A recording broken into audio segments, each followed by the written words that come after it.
আজকে আমাদের আঞ্জলিনা হসপিটালে 3টা বাবু হয়েছে, বাট লাস্ট 24 ঘন্টায় হচ্ছে কালকে চারটা ছুটি দিলাম না, 4টা দিনের বেলা আর এই 3টা 4 5 6 7 টোটাল 7টা বেবি হয়েছে আলহামদুলিল্লাহ। এর মধ্যে কি ছেলে বাবু আছে না একটা? এটা ছেলে বাবু। আচ্ছা, এটা ছেলে বাবু। এটা কয়টার সময় জানা হলো? 7টার সময় সকালবেলা। 7:45 সকাল 7:45 হয়েছে। বাবুর ওজন হচ্ছে 2 কেজি কত জানি হলো 800 গ্রাম। 2 কেজি 800 গ্রাম। বাবুর এরম থাকে কোথায় ওরা? সাভারে থাকে। আচ্ছা, ঢাকা সাভারে থাকে। তো আলহামদুলিল্লাহ বাবু ভালো আছে। আর বাবু মার অসম্ভব কিন্তু ধৈর্য ছিল, অনেক ধৈর্য ছিল, কিচ্ছু বলে নাই, একদম চুপচাপ, খুব ধৈর্য ছিল। একটু টু শব্দ করে নাই, কেউ বুঝে নাই যে নর্মালি হচ্ছে বাবু। আমার মনে হয় না আশেপাশের রুমের কেউ বুঝতে পারছে যে নর্মাল হয়েছে। আলহামদুলিল্লাহ। আর এটা পেইনলেস ডেলিভারি হয়েছে না? এটা হচ্ছে বাবুর মার পেইনলেস ডেলিভারি হয়েছে আলহামদুলিল্লাহ। বাবুর মাও খুব ভালো পেরেছে।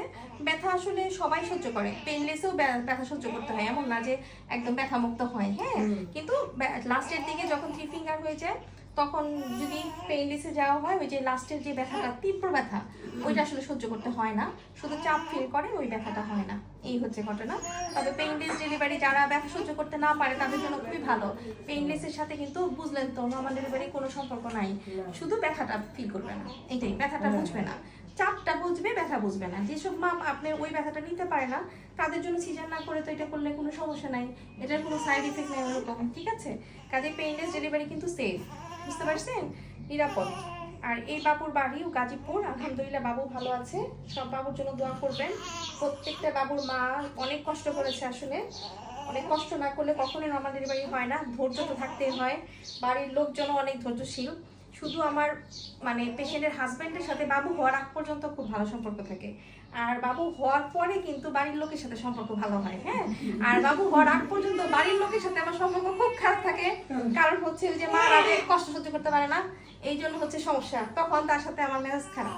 আর বাবু হওয়ার পরে কিন্তু দেখেন এখানে ওটিতে সবসময় মেয়ে মানুষই আসে, দেখেন তখন কিন্তু আমার সাথে কোনো সমস্যা নাই, কারণ বাবু হওয়ার পরে তো বাচ্চার নানিরা দাদিরা কোনো ঝামেলা করে না, হওয়ার আগ পর্যন্ত ঝামেলা করে।